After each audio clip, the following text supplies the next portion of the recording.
Hello, traders. FX Pip Collector here. Today is Monday, October 13th, and this is my analysis for the US dollar, and we're on the daily time frame to start with.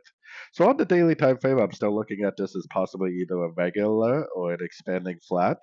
My target for a regular is right around the 100 or maybe even the 105%, right around this low. If it turns into an expanding, then it's likely going to go down to the 161, 178. So yes, we did have a pretty decent little push up on Friday, but it never made an engulfing up. It never broke structure up. The trend is definitely still down on this daily time frame. Going down to the 1 hour time frame, I'm definitely still bearish. Now, if it breaks this high with momentum, then that definitely could change my analysis. But for now, we are definitely bearish. We had a nice little bounce for the 78%, as you can see.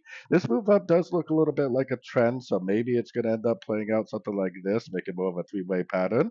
But either way, I would definitely be looking for shorts. And this possibly is going to keep on going down from here pretty easily. Now, today is a bank holiday in the US and Canada, so it could possibly be a little bit of a slow day. But with all the drama going on with the tariffs and everything else with the government shutdown, you never know when we're going to get a big giant move out of these markets.